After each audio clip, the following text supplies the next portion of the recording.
ఓం వసుదేవసుతం దేవం కంసచాణూరమర్ధనం దేవకీ పరమానందం కృష్ణం వందే జగద్గురుం.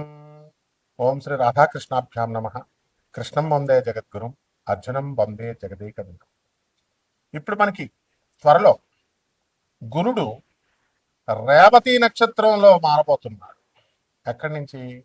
మనకి ఉత్తరాభద్ర నక్షత్రంలో మీనరాశిలోనే ఉంటూ ఎప్పటి నుంచి అంటే మే 17, 2026 సంవత్సరం నుంచి రేవతి నక్షత్రంలోకి మారబోతున్నాడు. మరి ఈ మార్పు వల్ల ఏం జరుగుతుందంటే ఎప్పటి వరకు ఉంటాడండి అంటే అక్టోబర్ 9, 2026 సంవత్సరం వరకు ఉంటాడు. ఒక సిగ్నిఫికెంట్ 29-year కార్మిక్ సైకిల్ని ఒక మీకు ఇవ్వబోతున్నాడు అనమాట. ఆ తర్వాత మనకి ఈ మార్పు వల్ల మనకి సాటర్న్, ఈ శని ఈ రేవతి నక్షత్రంలోకి మారడం వల్ల ఫైనాలిటీ వస్తుంది మీకు. అంటే ఏదైనా సరే ముగింపు, ఏది ఏ పని చేసినా సగంలో వదిలిపడేస్తూ ఉంటారు మీరు ఆ గ్రహ ప్రభావం మాట. ఇప్పుడు ఫైనాలిటీ వస్తుంది.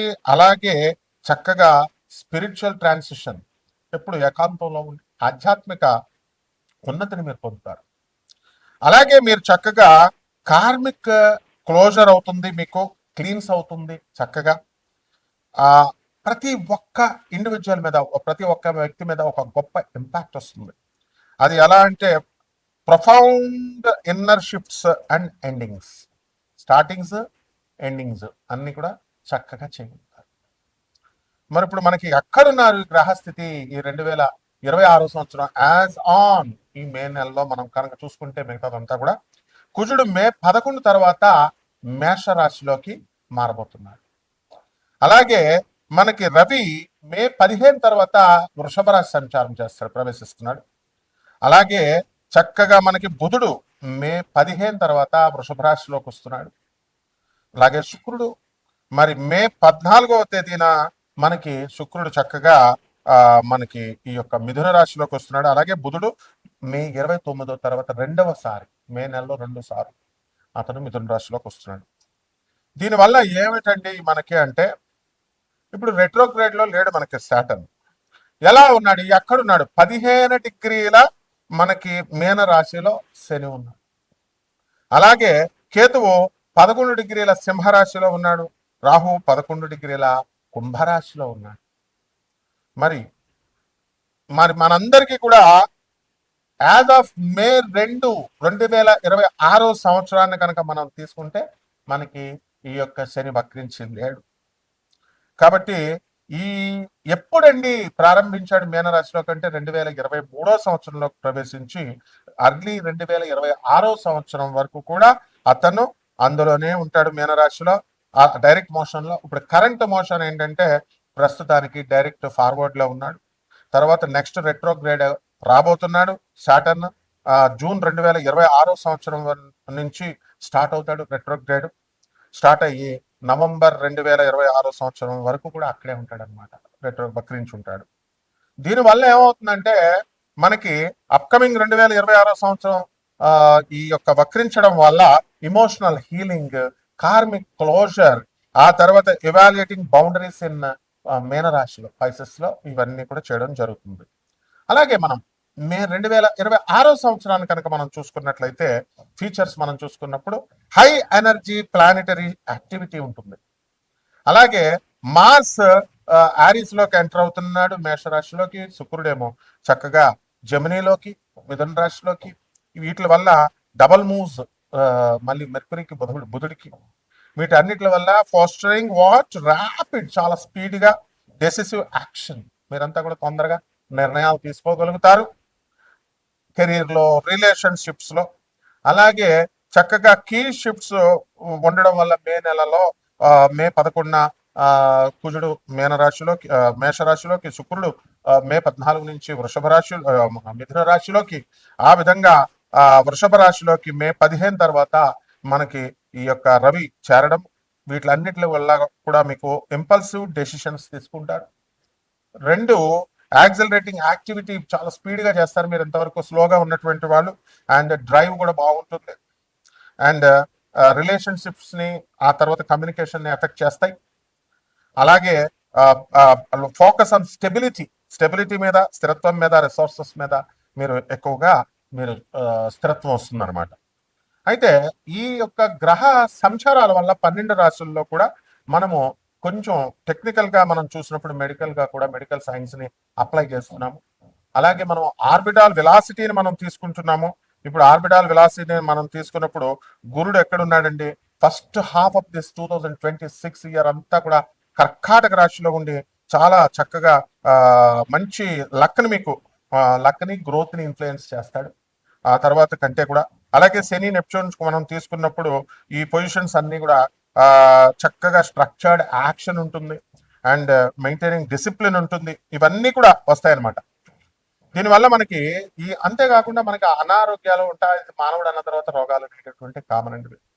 సో కొన్ని రాశుల వారికి ప్రత్యేకించి ఇది కోట్ల మందికి కామన్ ప్లాట్ఫామ్ మీద మనం చెబుతున్నాం కాబట్టి అందరికీ అలాగే జరగాలని లేదు, బట్ ఇన్ జనరల్ జరుగుతుంది. మీరు వ్యక్తిగతంగా తెలుసుకోవాలంటే వ్యక్తిగత జాతకంగా చూస్తే మనకి ఏ రోగాలు వస్తాయి ఎలా వస్తాయి అనేది తెలుస్తుంది. ఇన్ జనరల్ ఈ కాంబినేషన్స్ వల్ల హ్యూమన్ పాపిలోమా వైరస్ వస్తుంది, హెచ్పివి అనడానికి కొంతమందికి.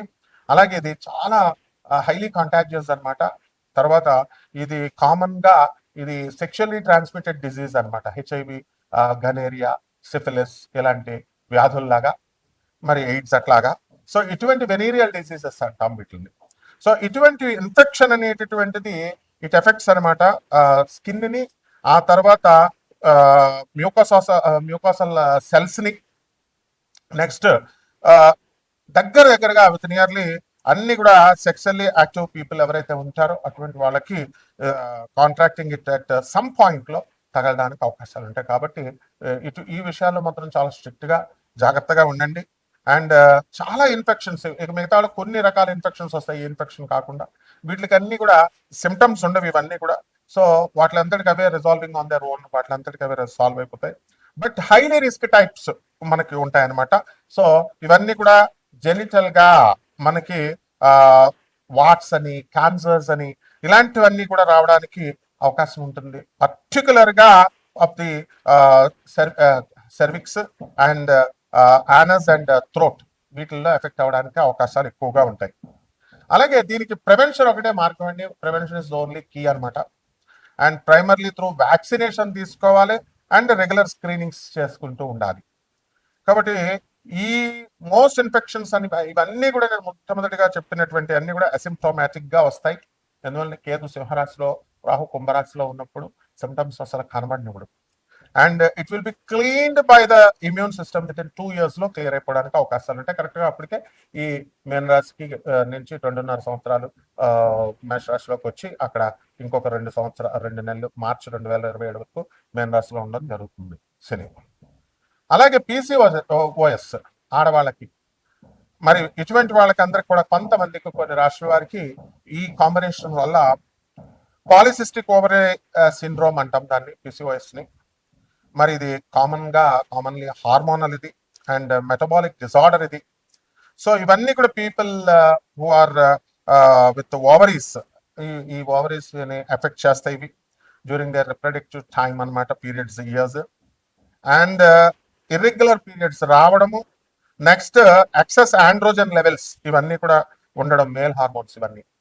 అండ్ అలాగే స్మాల్ ఫ్లూయిడ్ ఫిల్డ్ సిస్ట్స్ ఉంటాయి, అదే ఫాలికల్స్ అంటాం, ఆన్ దిస్ ఓవరీస్ మీద ఏర్పడడానికి అవకాశాలు ఉంటాయి. అండ్ హార్మోనల్ ఇంబ్యాలెన్స్ మనం ఎక్కువ చూస్తాం, హై లెవెల్స్ ఆఫ్ ఆండ్రోజన్స్ చూస్తాము, లైక్ టెస్టోస్టిరోన్. ఇవన్నీ కూడా డిజర్వ్ చేస్తాయి మెన్స్ట్రువల్ సైకిల్ని.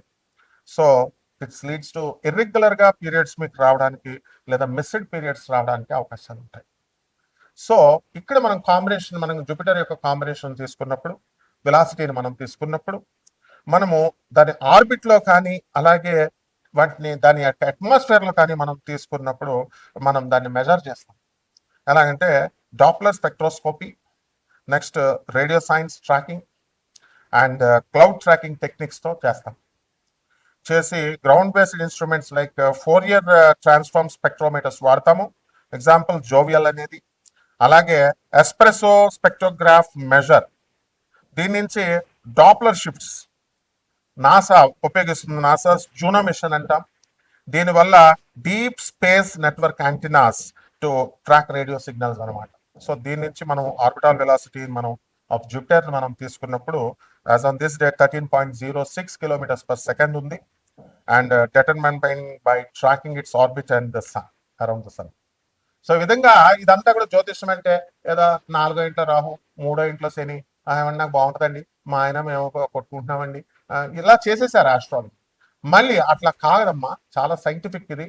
నేను చక్కగా ఈ యొక్క సైంటిఫిక్ గా బాగా చదువుకున్నటువంటి వాళ్ళకే కాకుండా చదువులేనటువంటి వాళ్ళు కూడా మనం సంప్రదించవచ్చు మీరు చక్కగా.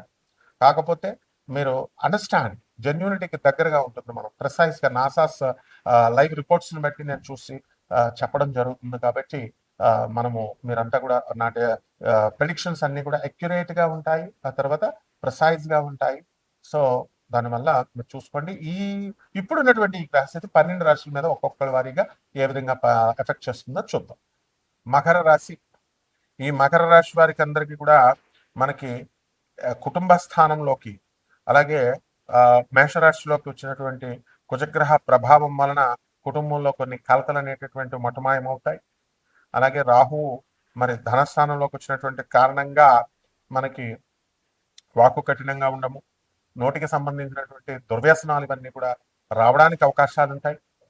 ఆ విధంగా ఈ యొక్క శని రేవతి నక్షత్రంలోకి మారి ఉన్న కారణంగా సోదరులందరూ కూడా డెవలప్మెంట్ అవ్వడానికి అవకాశాలు అధికంగా కనబడుతున్నాయి. కాబట్టి మీ ఆలోచనలు మీ అన్నదమ్ములతో షేర్ చేసుకొని అందరూ కూడా ప్రగతి మార్గంలోకి వెళ్ళడానికి మీరంతా కూడా ప్రయత్నిస్తూ ఉంటారు. అలాగే భార్యాభర్తల మధ్య అనూహ్యమైనటువంటి మార్పులు వస్తాయి. గతంలో ఎన్నో సంవత్సరాలుగా మీరంతా కూడా దెబ్బలాడుకోవడం, ఫైటింగ్లు చేసుకోవడం, తద్వారా కోర్టులకు వెళ్ళడము, కోర్టుల్లో కేసులు వేసుకోవడం, ఫైల్స్ ఇంకా ఇవన్నీ కూడా కోర్టులకి బెంచ్ మీదకి రాకపోవడము ఇలా జరుగుతున్నాయి. ఇవన్నీ కూడా ముందుకు వెళ్తారు చక్కగా.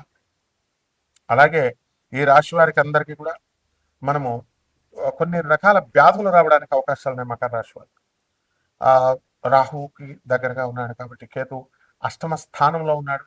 అందువల్ల ప్యాప్లోమా వైరస్ రావడానికి అవకాశాలు ఉన్నాయి. కొన్ని వెనరల్ డిసీజెస్కి మనిషి గురవడానికి అవకాశాలు ఉన్నాయి. కాబట్టి తగినటువంటి జాగ్రత్తలు తీసుకోవాలి. కంటాజియస్ అంటువ్యాధులు అవన్నీ కూడా రావడానికి అవకాశాలు ఉన్నాయి. కాబట్టి ఈ మకర రాశి వారి భార్యాభర్తల మధ్య ఉన్నటువంటి ఫైటింగ్స్ అన్ని కూడా అంతరింపజేసుకోండి. అలాగే ఈ పిల్లల మీద విపరీతమైనటువంటి అటాచ్మెంట్ అనేటటువంటిది మకర రాశి వాళ్ళు పెట్టుకోవడం జరుగుతుంది. తద్వారా పిల్లల్ని గారాభంగా వీళ్ళు చేయడం ద్వారా మరి ఇప్పుడున్నటువంటి అమ్మాయిలు అనేటువంటి తల్లిదండ్రులు వాళ్ళని భర్తల్ని సపోర్ట్ చేయకుండా మరి పిల్లల్ని బాగా సపోర్ట్ చేయడం, తద్వారా ఈ వదిలేస్తానంటే వదిలేయమ్మా అని మోకాళ్ళ మీద నిలబడు, నీ కాళ్ళ మీద నిలబడు అని చెప్పడం, ఇలా చేయడం జరుగుతుంది. కాబట్టి సంతానం లేనటువంటి వాళ్ళకి సంతానం కలుగుతుంది. అంతేకాదు మీకు మీ మకర రాశి వాళ్ళకి సంతానం కలిగితే మీరు కూడా తాతలైపోవడం కదా. అలాంటిది మకర రాశి వాళ్ళకు ఉన్న బెనిఫిట్ ఏంటి తెలుసా? మరి వీళ్ళు కూడా ఆ ఏజ్లో సంతానం కంటారు. అంటే కొడుకుతో పాటు వీళ్ళకు కూడా డెలివరీలు అవుతాయి. చాలా మందిని చూడండి, 11 మంది 14 మంది సంతానం ఉన్నటువంటిప్పుడు ఇటు తండ్రి కంటూ ఉంటాడు, అక్కడ సెకండ్ కొడుకు మొదటి కొడుకు కూడా కంటూ ఉంటాడు. ఆ విధమైనటువంటి పరిస్థితి ఇక్కడ ఈ మకర రాశి వాళ్ళకి వస్తుంది. కాబట్టి పరిహారాలు ఏం చేసుకోవాలండి? అష్టమకేతు కదా, వైరస్ల నుంచి తప్పించుకోవాలి కదా, అక్రమ సంబంధాలు వదలమంటే వదలరు కదా. కాబట్టి ఈ యొక్క కేతు జపం చేసుకోండి, కేతు స్తోత్రాలు చదవండి, కేతు కిలోంప మినుమల్ని లేదా ఉలవల్ని ఆవుపేడకున్నటువంటి వస్త్రాలను ఇచ్చి పేద బ్రాహ్మణులకు దానం చేసుకోండి. దశ మహావిద్యల్లో ఒకటైనటువంటి ధూమావతి అమ్మవారి యొక్క మంత్రజపాన్ని చేసుకోండి. పేదవారికి, అనాథలకి, వికలాంగులకి, సాధువులకి దానాలు చేసుకోండి. బ్రహ్మాండంగా ఉండండి. శుభమస్తు.